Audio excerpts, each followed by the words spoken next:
good to go. All right, so it's good to go. So you should be able to fold back onto your channel and hit the go live button. It might take a second to pop up the stream. There it is. And then we can hit go live. All right. Awesome. Right. It's happening. It's gonna be great. It is. We're doing the thing.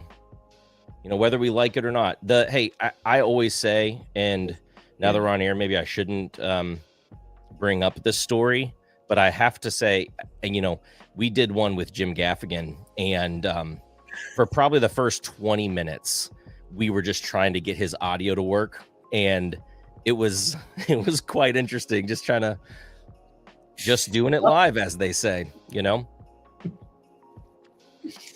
Scott, you're kind of halving it in there. Do you have something wrong with your other eye? You don't want to be fully in the screen, or do I have just you so tight with these circles? You gave me a black eye. I did, yeah. No? Yeah. So I'm like on top of her. We're gonna snuggle. We're gonna have to like do like the Christmas parade. If you want, so it's just gonna be the two of us on here. So I could go to a different layout if you want. No, I liked the bubbles, but I can hold on. Let's like. You don't want us to just sit on. We like can I can sit on his lap. squares. You want me to? We can do this. We can do squares. I could do. Look at this. Look at this. We'll do. Oh, this is weirder on the wide angle. We'll have to do this. Hello. We'll do this. We got some folks rolling in here. We got some folks. Hey, as you're rolling in, everybody, let us know where you're from as I try and pull up the Instagram live stream. We got some folks from Colorado in here. On the Instagram, on the Highwire Instagram, Jason Stanhope has joined, which is very exciting for us.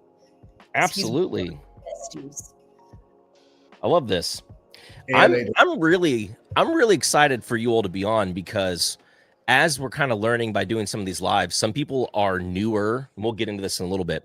Some people are newer to the alt grains, I should say, right? And we just came off of 2 days of blue corn. I don't know if you guys have been doing the calendar too, but we didn't have anybody on to, look at this guy now. He's going to make it seem like he actually cares to, right, if he did, he'd show up here in the, you know. Where is he? He's on the Bourbon Pursuit stream, stealing the viewers. Yeah. That could be here. That's okay. Yeah. It's okay. Yeah. They're talking about some of the favorite pours of the year, which no doubt will include, I would think, some Jimmy Red products in general. If I know Ryan, because he's tried everything that we've been bringing in this year, and we'll get to that too. I'm not trying to get ahead of myself, but look at this. We got Tulsa metro area checking in here, and I still have not opened up this feed that I wanted to for the chat. I'm going to get there. Let's get over here. Let's do a little YouTube action. That's not it. Let's go to this tab. And we're going to pop over to this. I'm curious to see if we're going to see Dave pop in. You know, I thought maybe he sometimes pops into the Bourbon Pursuit channel. So he's on the channel around this time. And I'm curious if we're going to see him. Hop over. Okay, now I got took me forever, but I've got my YouTube chat pulled up. Oh, we got Blake drinking the Highwire we did, so that's good. Yeah. It's not what we're tasting here in the calendar though, but that's all right. We've got some Mystic popping in here. Well, yeah, we got folks rolling in, so this is good. Let's go ahead and dive right into this too. Let me just do a quick intro on my side. So for anyone who hasn't joined in the live so far, my name is Brian. I run a lot of the media stuff here at Seelbach, do a lot of the picks, and am glad to be walking you all through day 8 of the Advent calendar. Well, I'm not going to. Ann and Scott are going to be doing that from Highwire. If you all see over, it's off right now. Hold on, we'll get it. It's coming. It's coming. If you see this banner, then that's going to take you. So anyone who is actually with us because they got the Advent calendar, every page has a QR code that'll take you to the products. But if anyone who's just tuning in doesn't have access to that, this catalog right here takes you to the Advent calendar listing and all the different products. So you can kind of follow through some details or just see the types of bottles that have been or will be in the catalog so far. And we're really excited about day 8 specifically because Ann and Scott are joining us. I know that I feel a little bit bad because I know that Blake's got a longer history with you all, and maybe you all will be able to shed some light on that in light of him being here. However, over the last few years, you all have continued to put out what I would say is some of the best whiskey, not just craft produced, although that is true, but just some of our favorite whiskeys that we've been able to try, from single barrels to some of your all's regular expressions. This one here that we're going to be trying today. So I want to thank you all for being on the show, and I'll pass it over to you all for a little bit, and to introduce yourselves and the brand. Awesome. Do you want to kick it off? No, you go I ahead. always have to clarify for those who might not be as familiar with our brand as others that Scott and I are married. We are business partners and life partners. So if we interrupt each other or give each other side eye or poke each other with our elbows, then that's just par for the course. We started Highwire in 2013 here in Charleston, South Carolina. Really wanted to make a big difference in this community, in our agricultural community. We hired the late great Dave Pickerel to consult for us in those first months, really even before we opened. And Dave spent 4 days with us just fire hosing information into our brains. I think we each filled an entire notebook with the information he gave us. And we were intimidated, to say the least, but really just jacked to start the journey. And the last thing Dave said to us on his way out the door after that week was, "You can't outmakers maker's mark. Don't do it. Don't try it." And we were like, looked at each other and we were like, oh, the whiskey program was definitely the most daunting thing that we were facing down because of the aging requirement, because of the capital required to just place your bets and start loading barrels. And so we knew that we didn't want to do anything that was going to be like anyone else. We really took Dave's advice to heart and met a guy named Glenn Roberts pretty soon after we started. He owns Anson Mills in Columbia. He is like the grain brain of the U.S. I mean, he's just an amazing human. Has been with us really every step of this journey. And he was the first to turn us on to James Island Red Corn, or Jimmy Red Corn, which is in your glass tonight, day 8. James Island is just south of Charleston, beautiful Sea Island community. And Jimmy Red Corn was grown there for decades before we ever got our hands on it. It almost went into extinction. Got down to 2 cobs of corn that were painstakingly brought back to life by a man named Ted Tuning down in Walterboro, South Carolina. And Ted passed some of the seed on to Glenn. And we were lucky enough to have Glenn really bless us with enough seed in 2014 to grow 2.5 acres of Jimmy Red Corn. So that's really the origin story of how we started working with this corn. It's been a long journey. That 2.5 acres has turned into over 400 acres in annual production, with a average harvest of just over 1 million pounds of grain. So it's a lot of whiskey corn. It is one of the most flavorful corns we have ever encountered in our lives. Both of us have culinary backgrounds. Scott certainly a very extensive culinary background, being a Culinary Institute trained baker, and having many food businesses before this. So it's been a wild ride. Scott, do you want to talk a little bit more about the corn itself? Well, just to clarify, the bottled and bond, actually most of our expressions are 100% corn. So bourbon, that is. And really that wasn't by design, to be honest. When we first started that first 2 acres, we made 2 batches, and we said, well, let's, the flavoring grain is typically wheat or rye. And I was like, well, why is it wheat or rye? Why not? What does the corn do?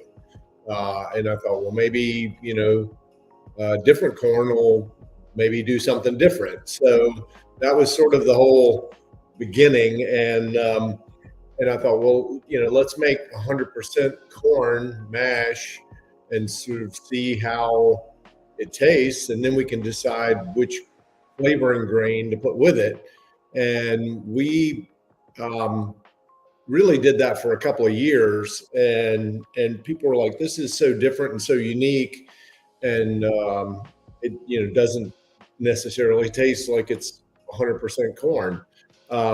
So we messed around. We made some wheated, and we made some with rye.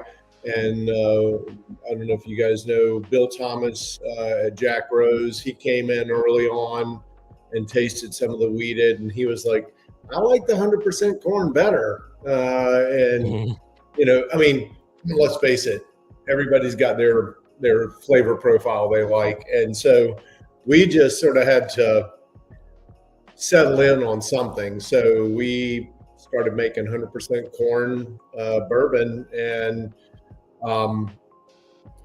about 3 years into it, we shared a house at an event with Julian Van Winkle and his wife, Sissy.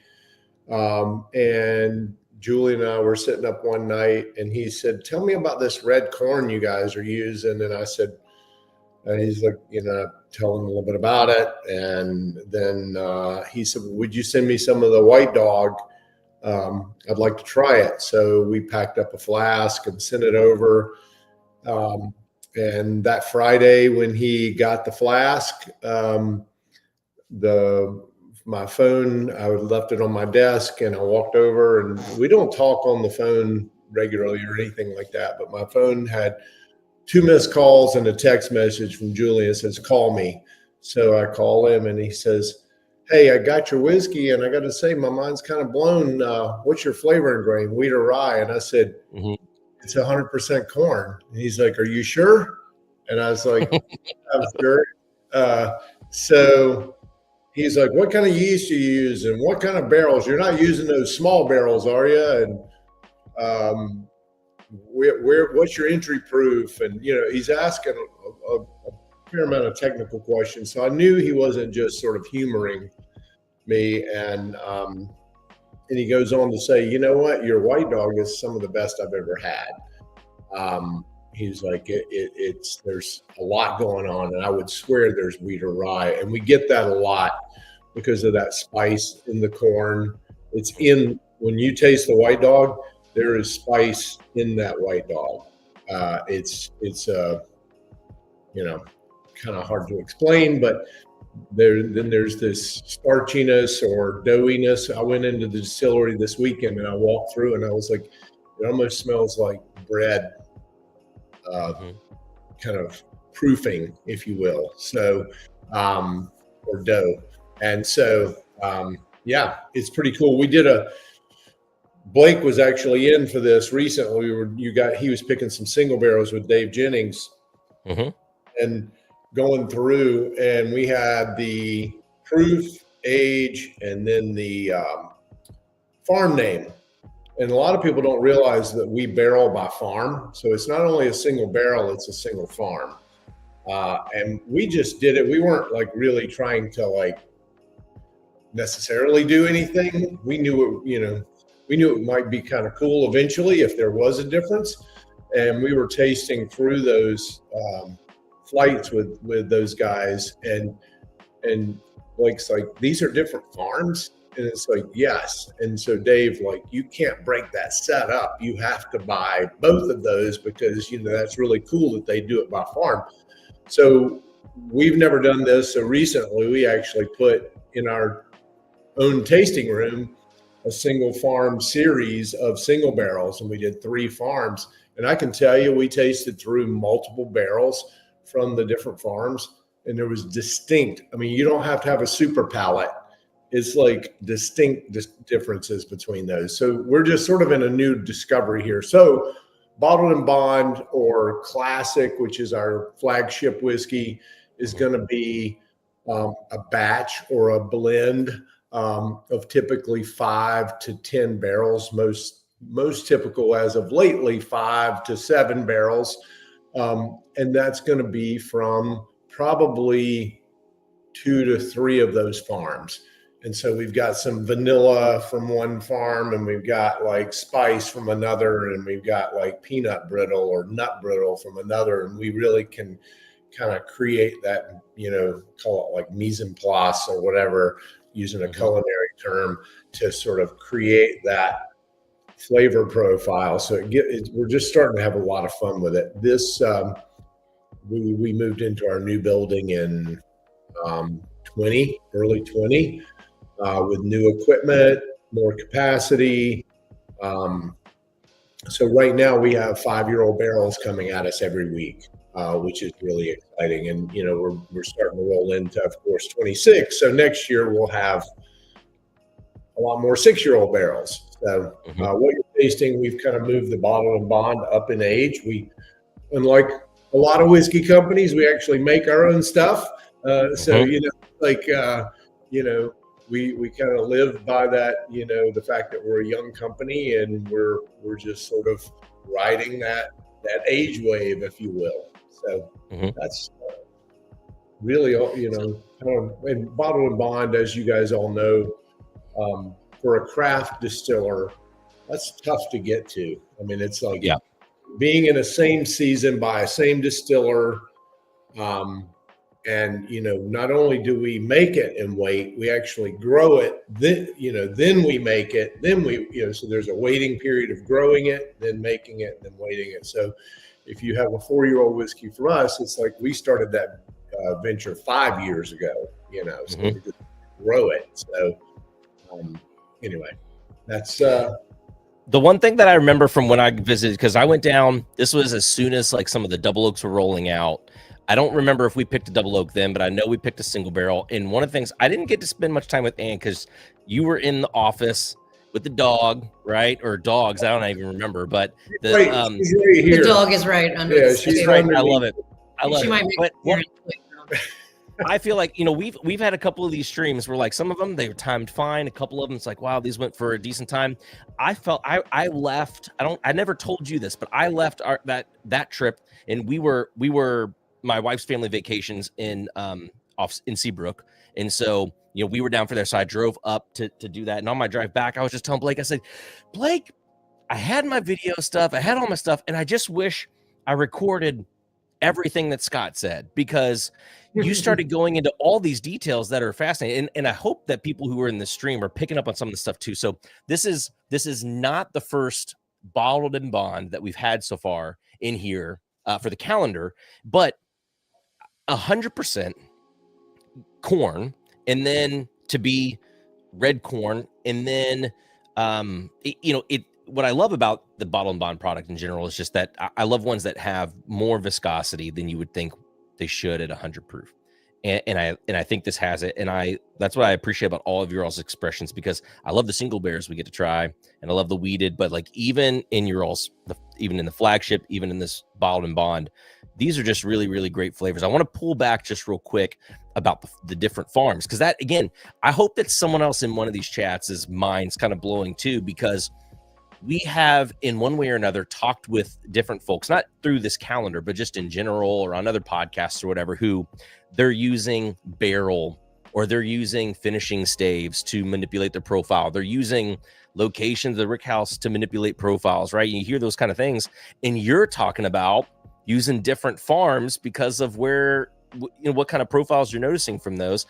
Real quick, just to kind of give a snapshot to people, how far apart are some of these farms from one another? Are we talking 20 miles, 100 miles, 1 mile? We have used a total of 8 farms as sources since the beginning, and I would say probably the furthest distance between any 2 of them is probably 140 miles. Early on, we used a farm down in the Ace Basin, which is sort of one of 2 of South Carolina's deltas, the culmination of the Ashpere, the Combahee, and the Edisto rivers. And that was really our first education in terroir. And over and over and over again, we would hear people say there's no such thing as terroir in spirits. And we just couldn't quite, we weren't ready to accept that as truth. And that's really why we started barreling by farm. Honestly, in the beginning, we barreled by farm because we didn't have that many farms working with us. It was always one or two. And as we grew and really developed that Jimmy Red agricultural playbook that helped farmers understand, like, this is the recipe for success. This is the row spacing. This is the seed spacing. This is the water program. These are the natural inputs you can use. This is a natural way to fertilize. And just kind of how you treated that corn and how you planted it to offset any genetically modified grain that was growing in its vicinity. You know, there's a lot of very careful planning that has to be done when you're working with an heirloom.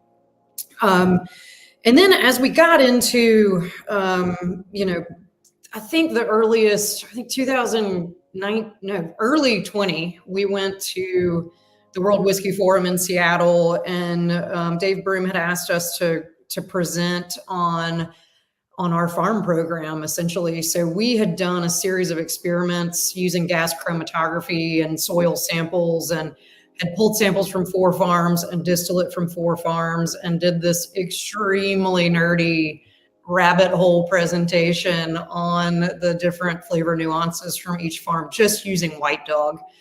And we never dreamed that the flavor nuances of each farm would survive the barrel, because the barrel is such an imposing presence, and largely why most distilleries talk the most about their barrel program or their water, and never about the grain. It's just in the last 5 or 6 years that big distilleries have started talking about their grain program.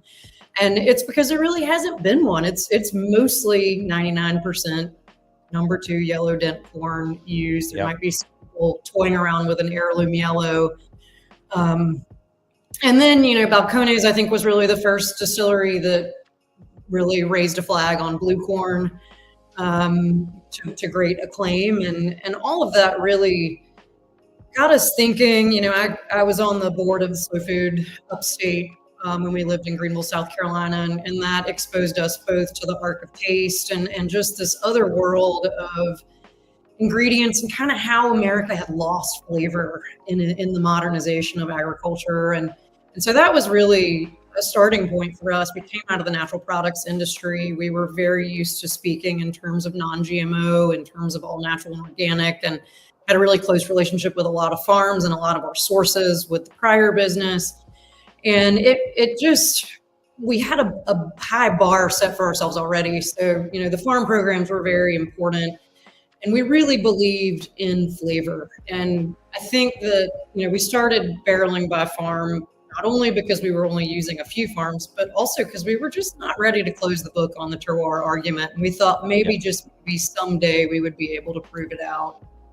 And like Scott said, that, you know, each farm really has a flavor personality, and we're able to use that. But really the baseline characteristics of Jimmy Red, even as White Dog, baking spice, that creamy mouthfeel.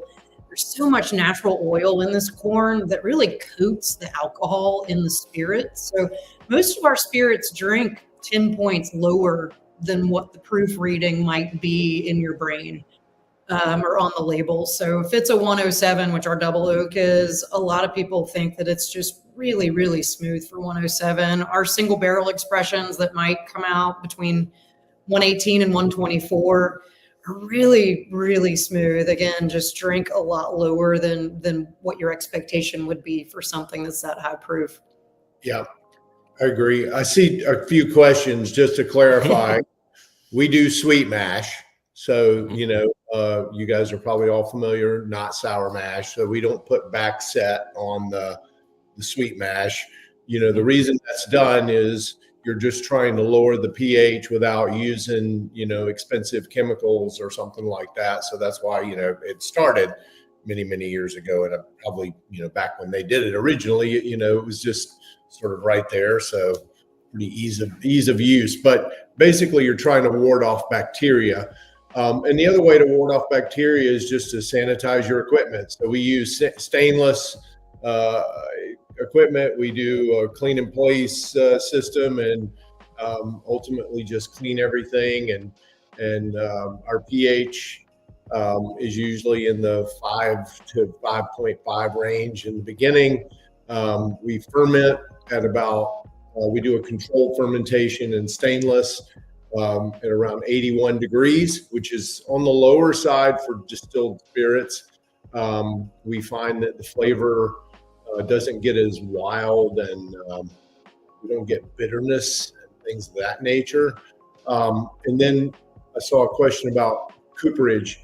We've definitely, just like all folks like us, small guys, danced around, played around with a lot of yeast strains, but also different cooperages. And a friend of ours, Steve Mathiasen, wine guy out in Napa, was at our house a few years ago, and he was tasting some of our watermelon brandy, which we had made, as sort of a fun one-off.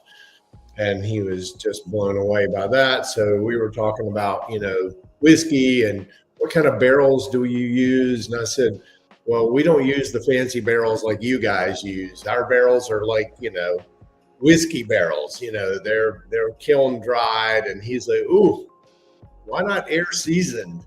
And I said, yeah, that, there's no coopers in the whiskey side of things doing that. So he goes, well, you need a minimum of 3 years air seasoned, in my opinion. You should try to get your cooper to do that. And if not, I can introduce you to some coopers. So about that time, serendipity kind of walked in, and we had a cooperage called Charlois or Hermitage asking us about trying some of their barrels.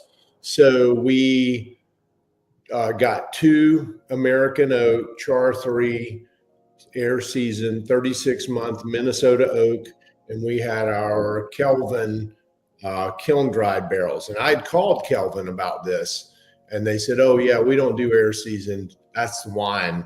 And I said, well, but my wine friend said that we should be using air seasoned. He said, well, that's not a thing in whiskey. Wine and whiskey are different. And I'm like, well, how is that? Because ultimately this liquid's in contact with this. This is an ingredient ultimately.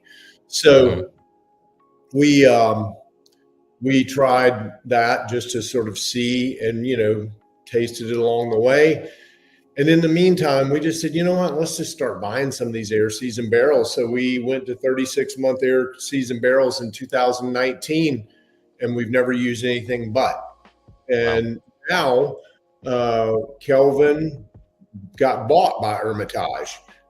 So they do air season, Speyside does air season, Independent Stave does air season, and they all say these make so much better whiskey, Yes, that's right. I mean, we've always sort of taken nods from our wine friends. We don't look, we're not in Kentucky. Full disclosure, I had never been to Kentucky until 2021. And great wine scene here, a lot of vineyards. Yeah.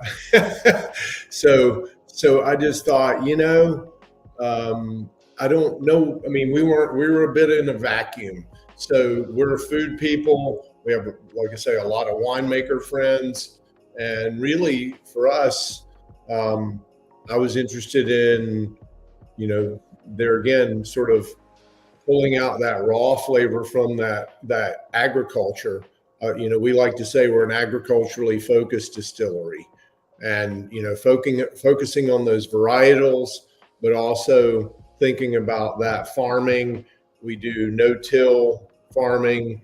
Our soil, we can't spray a bunch of chemicals and things of that nature, so there's earthworms in our soil, and we do believe that makes a difference. And we do good soil prep, so we get what's lovingly referred to as quap from Manchester Farms, which is the largest quail farm in the country that's privately owned.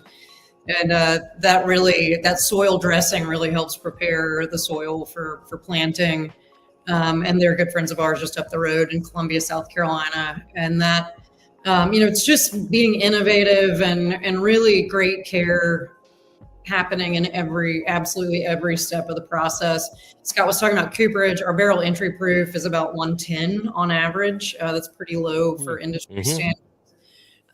We have a barrel warehouse that sits behind the gates at the Navy Yard up in North Charleston, and it's 150 feet from a beautiful salt creek and salt marsh. So all that soft marsh air is drifting through that warehouse every day. We were a little bit nervous about Charleston's climate because we had a lot of very knowledgeable people tell us that we were going to struggle with aggressive aging issues because Charleston could go, today's low is 31, but in 3 days it might be 78 degrees outside. So that's a lot of exercise for the barrels and the spirit. We don't really get a solid rest like in Kentucky. There's months of a hard rest. But it hasn't. The oldest barrel we have in house right now is 10 years old, and it's really delicious. We're trying to figure out when it's gonna make its debut, but a lot of inventory climbing up there. So we're really excited to see it mature. And, for all the years that we de-emphasized barrel, now we're really, really excited to see how that barrel aging is coming into play against the natural flavors of Jimmy Red, because we are seeing a really incredible evolution of flavors.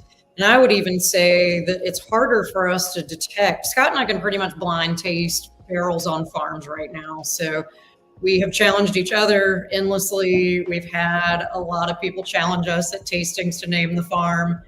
And we're pretty accurate with it. But it's been remarkable. I think that between 2 and 4 years old, I think it's harder to taste the actual farm provenance than it is at 6 or 7. And that's really interesting. I'm not sure what that's about, but it just feels like in the last few years, as we've tasted through that aging inventory, that we're able to we have a very developed notion of which characteristics belong to which farm.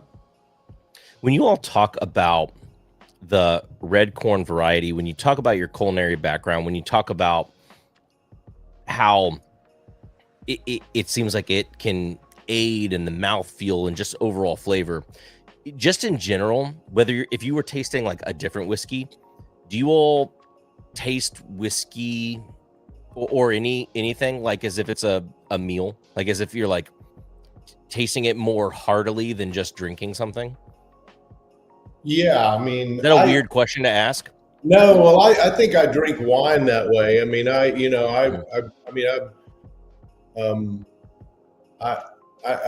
feel like that, and actually what's happened is making whiskey has made me more of a wine kind of person, oddly. I can smell a glass of wine. Used to, I'd hear people say, "Oh, I smell, there's a lot of oak on this," and I'm like thinking, well, what does that smell like? I mean, I know what oak smells like, but what, and now I can take a red wine that's had a lot of oak on it. I can smell it and go, man, this is an oaky wine. It's got, I think we've kind of, with a lot of, let's call it traditional bourbon flavor profiles, I always had a catalog of, I'm a child, I was born in 79, so I'm a child of the 80s largely. But I think that the profiles to me are all kind of 80s candies and cereals for mainstream bourbon. And I always enjoyed that ride too. But I think what's interesting with a lot of the craft experimentation that's happened in the last 5 to 10 years is there's lots of interesting areas of the flavor wheels that are getting expanded. And I think that has to do with these heritage crops that are being experimented with, and they may not be out there on a large scale. What we've done with Jimmy Red, and just by virtue of really focusing on one specific varietal, is very unusual in the craft world. There are very few other distilleries that have, sort of that bank of single grain inventory, but we have experienced a lot of distilleries that are, experimenting with, 10 barrels of this, 10 barrels of that. And I think there are just some really interesting culinary explorations happening. And that's really, when you think about the origin of distillation, it was just another form of preservation, of putting up crops that or excess, putting up crops that were getting ready to go bad, and just really trying to reap the value of what you had worked hard for in that growing season. And that meant that every farm had a provenance of grain or fruit that was being preserved for that season. And it's my finest daydream to think about all the flavors that were available, in the late 1800s, early 1900s, when this entire country was actively putting up agriculture in that way. And we've lost so much with Prohibition, so much was destroyed. And I think that the joy of the last 2 decades of craft distilling has been seeing those flavors restored to the glass, and really in tandem with having those flavors restored to the plate with incredible chefs who are really also along for that ride and along for that exploration of what would this have tasted like, and that's I think more and more so we're really having fun with that culinary approach with other brands. I don't think it has been there as much prior to the craft boom.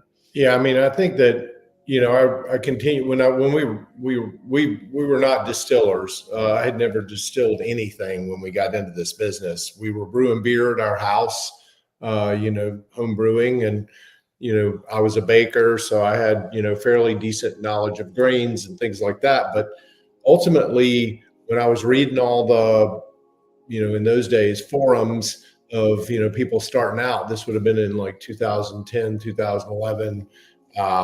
I was seeing people saying, well, 80%, 80+% of the flavor comes from the barrel. I was like, that's kind of discouraging. It's like, how do you make something different? How do you bring something new to the table? And I can just tell you that that's not true. Maybe it is. I don't know, maybe if you're all using the same thing, or, sort of the same thing, same base, it's hard to differentiate.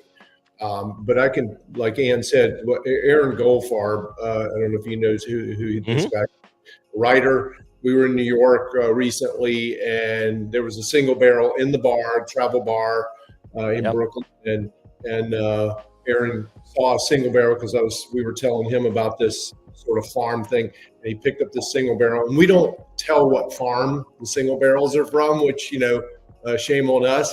We're gonna note to self, but he picks up this this bottle, and pours a little bit, and he goes, "Which farm is this?" and shoves a glass in my face, and I'm like, I think it's Lavington. And then he pours some more and goes over to Ann, who's across the room, and says, "Which farm is this?" And she goes, "It's Lavington." And he goes, "Oh my God." And it's like, yes. And, so that you'd think we've kind of been hit on the head with this, but it's like, it's exciting. This is exciting new territory for us. So, we've played around with lots of varietals of corn, lots of varietals of wheat, lots of varietals of rye. We distilled some Carolina Gold rice recently, 100% Carolina Gold rice, which is grown all around here. And we've distilled tomatoes. We've distilled watermelons. We make a peach brandy. So we're definitely, into discovery.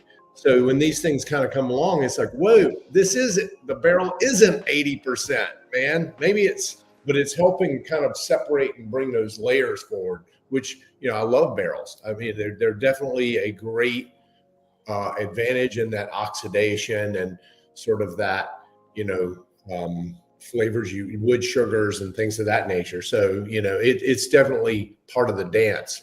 And really, it's those brandies and the agricole we used to make. We've not made one in a very long time, but the brandies really were the first things that lit the light bulb of, wait a minute, like you can't, like, brandies are so delicate that it's really easy to mess them up. And just understanding the different flavors we were working with. I think the agricole was the first thing that we really, really explored terroir with first. It was because we were growing sugarcane down in the Ace Basin, and we were growing sugarcane up in the PD, which is more of a a hard sand delta.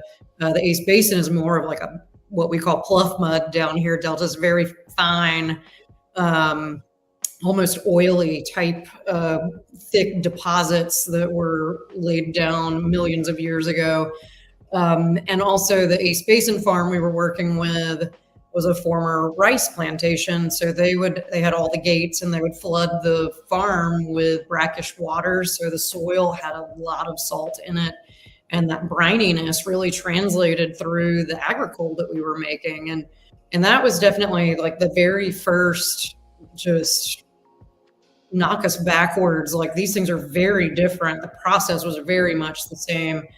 And we just didn't dream that, like I said, we just didn't dream it was the bourbon making process was going to allow for those flavors to shine through. And that's why we just weren't really focused on it until we started, now that our inventory's gotten a lot deeper.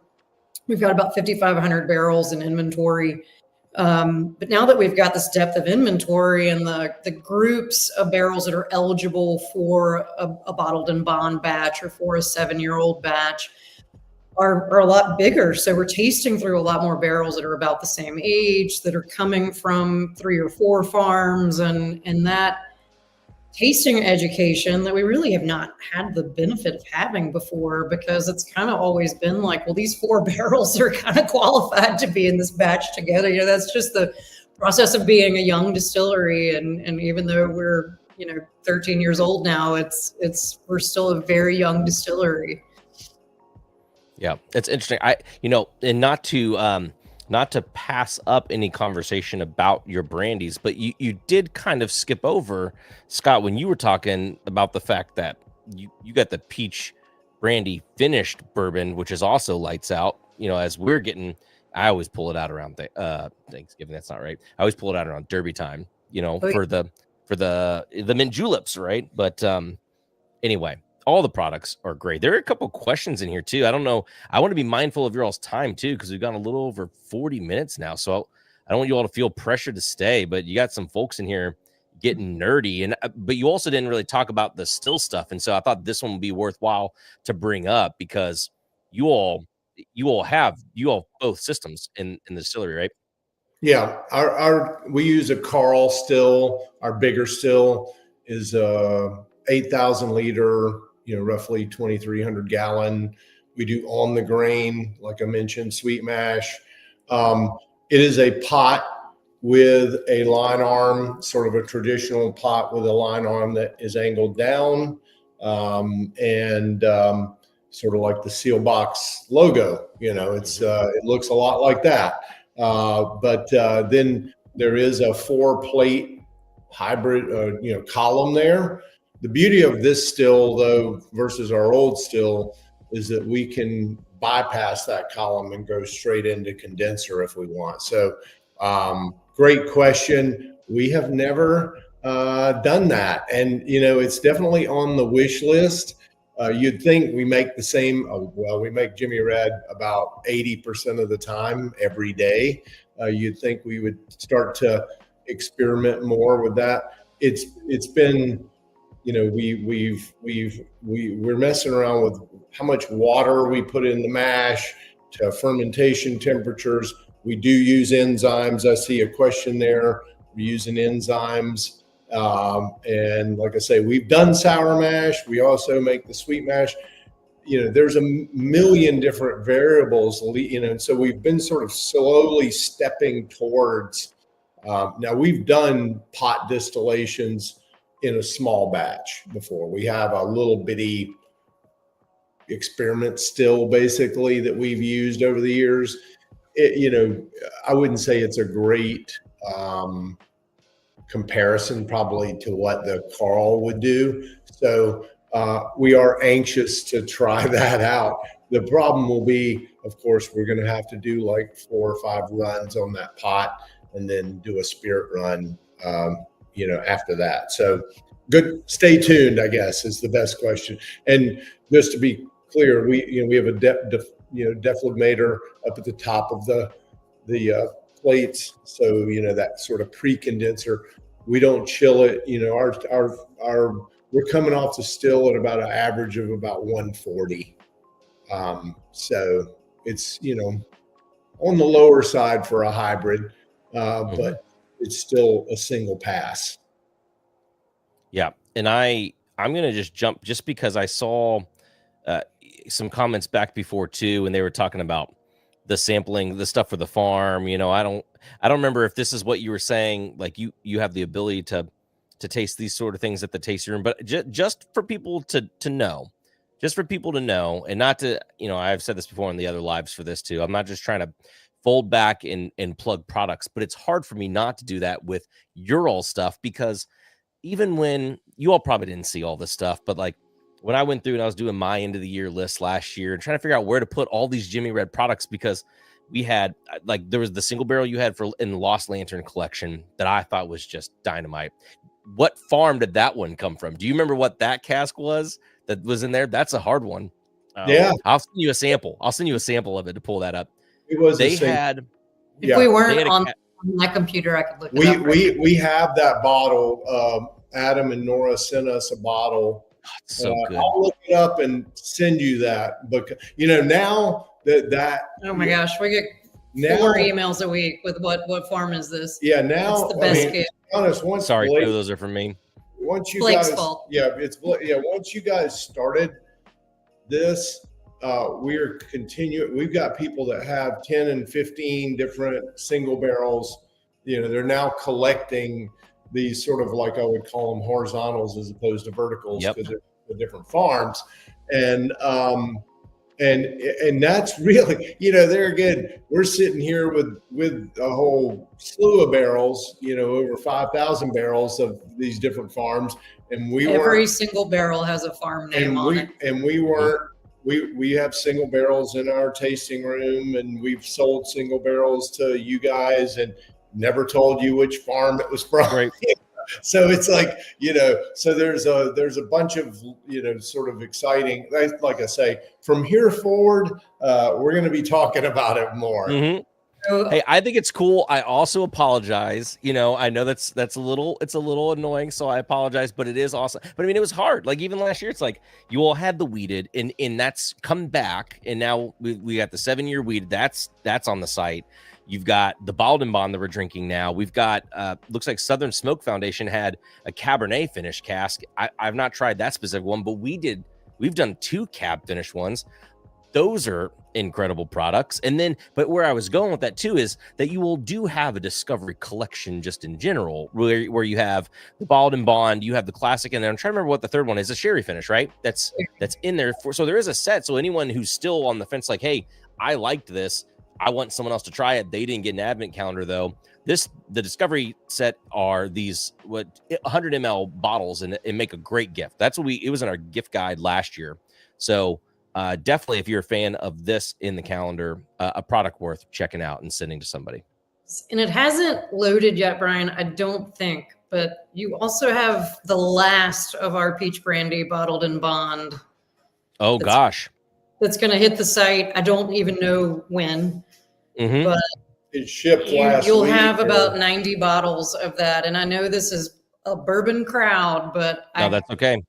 Can't tell you how many bourbon groups we have presented with 6 or 7 samples, and Dallas Bourbon Club is a great example. We did, I don't know how many samples for them. We did the weeded, we did the double oak, we did the Bottled and Bond, the classic, the sherry, we did the whole lineup. And at the end, we said, all right, we can't come down here and not, because we're so excited about this, not put this on the table. But here is a sample of our peach brandy Bottled and Bond. And they were like, never been much of a brandy crowd, and we watched it. The samples went down. Somebody asked for the bottle to take a picture of it. And about 7 minutes later, Scott and I looked down and the bottle was halfway empty. Oh, gosh. They were like, wow, you've really changed our minds about peach brandy, brandy in general. So can't say enough good things about that one. And you alluded to it earlier, but once we dump the barrels of that peach brandy, we fill them with Jimmy Red. And every April, right before Derby season, we release our Jimmy Red finished in our own peach brandy barrels. And that is the perfect modern mint julep, because the mint julep was originally made with peach brandy, now known to be made with bourbon, but that mashup makes the most magical julep. It really does. I'll be honest, I think peach brandy by itself makes the most amazing mint julep, because you think about it, a little demerara syrup and some fresh mint, peaches and mint. And the crushed ice. It's pretty magical. If you don't stop, I'm going to have to go make one of these when we get done with this, is what I'm going to have to go do.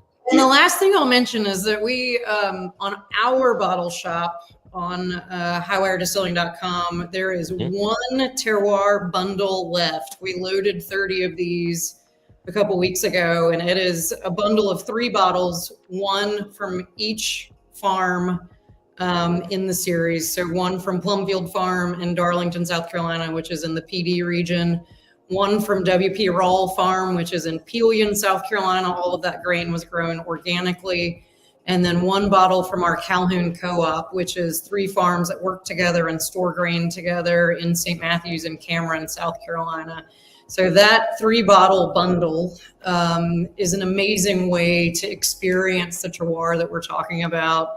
This is not the last terroir series. This was an experiment to see how many people we could drag down the rabbit hole with us, and hugely successful. Thursday night, we're doing a virtual tasting of those 3 spirits. And in the tasting room, if you are local to Charleston or within striking distance, you can come in and just enjoy that tasting flight of those 3 farms. And we'll put a map of South Carolina down in front of you and some fun farm stats. And then you can choose the one that you like the best. Yeah, I mean, I think somebody mentioned earlier that we should be doing something that's got a, in a smaller format. Really would be ideal, kind of like our Discovery collection. Our Discovery was too cheap to get it in a small pack for this year, but don't fear, it's not. I mean, and that's something that you guys at Seelbach, I mean, of course, would be all over, and be able to kind of take the ride. Because like I say, we're just really getting it to the beginning of this, so we're super excited to see the response. And like I say, people go, "Oh, I don't have the palate." Whatever. It's like, you don't. With this, I can tell you, it hits you over the head. I mean, it's like, and we went through 12 samples, 4 barrels of each farm, and all like these 4 had this distinct flavor backbone, and these 4 had that, and these 4, it was like 3 very, very different across all barrels. It was pretty amazing. So, yeah. Well, I know you said that you were going to close with that kind of thought, but I'd like to close with a different one, and I want to hear a little bit more about this cornbread mix. Ooh, oh yeah. That is a left turn. Oh yeah, well, Blake posted a picture of that recently. We were in DC together at Jack Rose at the Premier Drams, and it's pretty good. Pretty good. We're biased. It's very good. We we serve it. Brian, did you have some when you were at our place? I don't think so. Okay, so we serve we have a cast iron company called Smithy that makes these really beautiful pre-seasoned cast irons, and we worked with them on these little 6-inch skillets, and we serve it in the tasting room with some Benton's ham that's sliced like prosciutto. Oh my God. And sorghum butter. Whipped sorghum butter. So you just make a little ham cornbread sandwich. I got to get back. Get back down there. And so the cornbread has this like cool magenta hue to it. And it really, shares so many of the characteristics of the bourbon.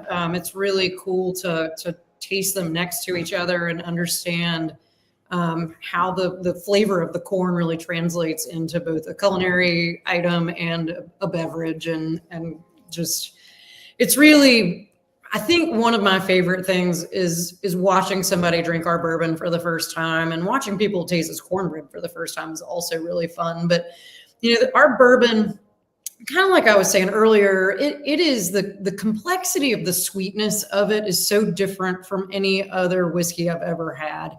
And I think that my personal theory is that, the way our American diet has been trained to understand corn sweeteners has really sort of tainted our ability to understand sugar and raw sugar. And you think about all the different sweeteners available, there's agave and honey and all these different raw sugars, demerara's and just rich brown sugars. And those sugars have flavor. And I think that Jimmy Red Corn has a sweetness that has flavor.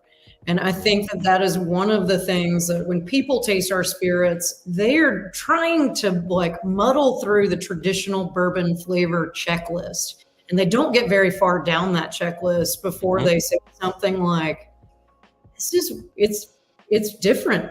Some people say it's weird, and we don't take weird as a negative. We take that to mean this is making me think and consider what I am tasting, and that, watching somebody think through that and explore those flavors is really rewarding for us because we don't want it to be the same as everyone else's product. Yeah.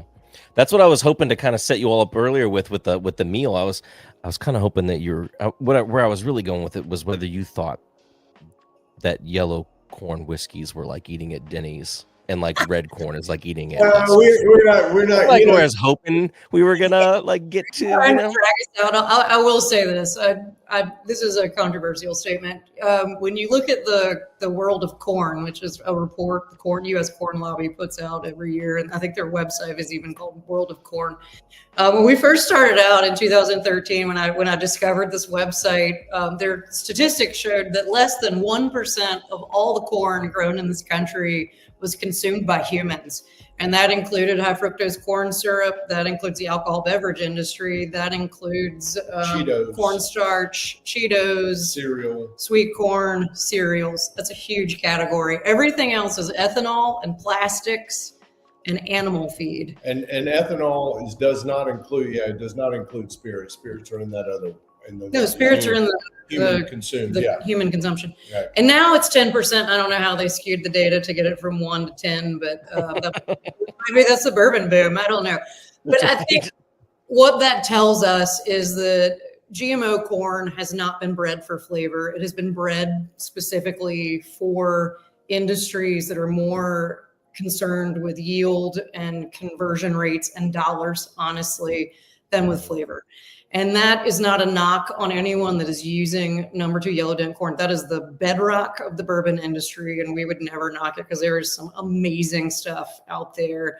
But it is the more that we kind of drink ours side by side against some others, just the more we recognize the complexity of the sweetness, the complexity of flavor, and just really the range of what Jimmy Red has to offer is just so different than anything else. And it's just a really fun ride. It's the right bottle to pick up when you want to have a contemplative spirit, when you really want to, it's just really have a good visit with a spirit. Well, I think that what you mentioned earlier, Brian, asking about the cornbread, people now we're getting, obviously these are folks that know us and everything, but they're emailing or texting and going, this is the best cornbread I have ever had. And it's like, well, it's not just, box yellow, kind of type thing. The corn matters. And so like when we were in Oaxaca, because that's where all corn originated. And we went to a tortilla making village, and we went house to house, where they were growing these different ancestral varietals, and we were eating tortillas from house to house, and it was amazing the flavors you were getting, the differences between those tortillas, and ultimately there's a whole world of discovery that's out there still. We just are sort of at the tip of things. So and like I've been having to hold back this whole time, and we're not going to get into it. Like maybe another time, if you have a recording of it somewhere, like I dig it up, or I'd like to get you back on sometime outside of this context, because where this conversation's almost gone a couple times, and what I found so fascinating when we were talking was you were talking before about like true heirloom grains or the pollination of grain, all these things. I don't remember if some of this stuff was for, public consumption, if you're just kind of talking, but I found all of that super fascinating.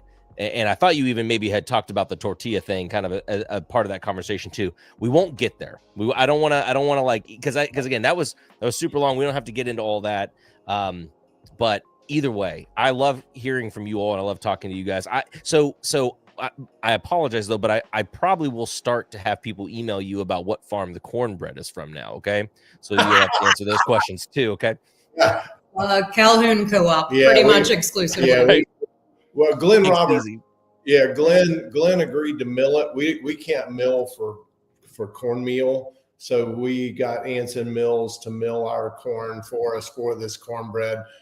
We just got 200 pounds more of the meal today. We're about to run out of cornbread again, so we're about to, everybody got to go order it now. Yeah, I kind of lobbed it out there thinking Blake might be like, we need to get some of that for the Seelbach website, and he didn't quite. Oh, yeah. But I'm like, dude, I think you could sell some cornbread mix with that whiskey, or like in a gift basket or something like that. So, but I mean, I have a coffee background, which is nothing like culinary necessarily. It's not like the wine industry ever, but even this point, I find really interesting. I'd always like to do taste tests with people, so I know that a lot of the folks who are here and have this calendar are able to try this compared to blue corns, yellow corns, other whiskeys that we have in this calendar. But just get the cornbread and then find a local regular cornbread too. And for the holidays or something, just bake them side by side. You get another taste test where you can taste, the grains in a different format than tasting them in a whiskey, and then also taste them with the whiskey, Yeah. A pro tip for the cornbread is that if you go on our website, we have the online bottle shop that's fulfilled out of DC. And then we have our local pickup area. But a little known fact is that we can ship non-alcohol products from the local pickup area, and the shipping is going to be cheaper from the local pickup area for cornbread. So if you're just interested in cornbread, that's a good place to go to get that. And then if you want to pick up a couple bottles at the same time, definitely go to the online bottle shop. Yeah. And I put that link here too, guys, if you want to see, because then that one set is still in this, that one terroir set is still in the store. And then the link to no, it's not. It's gone. I'm sorry. Terroir set's gone, but the cornbread. I want you to comment. Comment if you were the one who picked it up. I mean, it had to have been somebody who's on the stream. Yeah. I love it. Yeah, that's awesome. Yeah, well, I mean, it should be exciting. I mean, and we'll do it again, Brian. I mean, we should get, there again, like I say, we just need to catch up, and you need to come back down. And when you got, and you don't have to wait till you're going to Seabrook. You can just. I know. I don't remember from Kentucky on Breeze Airways now. So, I don't remember what I was doing when Blake came down, but I was a little surprised that I didn't come down. But also, Bowen's Island's one of my favorite little spots just to go and eat. And I forget what it is. It's their shrimp or something there that I just can't get enough of. And so I'll get any excuse to come down there and eat and drink a little bit. So y'all, I really appreciate you taking your time. I know it took a little bit more than maybe we would have expected, but again, always great hearing what you all have going on and the story for the folks who hadn't heard it. And just, I feel like I could listen to you all talk forever about stuff, because we talk to a lot of brands and we do talk to some distilleries as well, but I love talking to smaller producers that are just really into it, to be into it and have a lot of knowledge to provide, because some of the bigger guys, there's stuff they can't say, or there's certain ways they have to say it. And then some of the, the non-distilling producers, there's only just so much to say. And so I like being able to get to the side of things. I like hearing how things have kind of changed over the years, where things are going. It's exciting. I don't think I even knew that you all had stuff about to be 10, because what did we have last? We had something. I thought it was like a 7-year. I don't know, something to 7. I think I was thinking 7, 8, maybe. It's like towards that top. We didn't do it. Released. Yeah. And the single barrel you picked last year, Brian, when that barrel. Like Dave Jennings was flipping out, and he said that might actually be better than the 7-year-old. It was a 6-year-old. I love that barrel so much. % corn. You know? Yeah, I never got to try his. I know he followed up afterwards with a barrel that was like kind of, I think you remember being similar, because I sent him a bottle of that barrel because I remember saying, Dave, I think you'll really like this profile. And I remember him really enjoying it. And he picked something afterwards. I didn't get a bottle of it. I might have to shake his chain a little bit to see. I don't think I got a bottle of it and see, because I heard that was really good too, and put it up, put a good fight that I picked. Yeah. Well, and we'll have to figure out which farms you guys picked. It's 2 different farms probably, but yeah. That's right. Cool. Well, we got some folks in here saying thanks to you all. I want to say thanks to you all as well for all the conversation, for your time tonight. And I look forward to hearing more. I look forward to 2026 and what else we can, what other products we can put out. Yeah. We really appreciate you guys all tuning in. And Brian, thank you as always. It's always great to you're actually one of my favorite Instagram little stories whenever I see you posting, because you always keep it energized and fun. So thanks for the good conversation, and thanks for all the great questions. We really enjoyed it. Absolutely. Guys, thanks for tuning in. As a quick reminder, we've got several more of these that we're going to be doing throughout the month. I don't know where my notes are. Here they are. So following up after this one, next one's going to be on the 11th. So we got 11th, 17th, 19th, 21st, 22nd, and then a pre-recording on the 24th, excuse me. Blake says he might pop in live. I think he'd be silly to do so. But again, appreciate your all's time. Everyone, thanks for tuning in to another live stream, and we'll see you all in the next one. Cheers, everybody. Thanks, Brian. Thanks, y'all.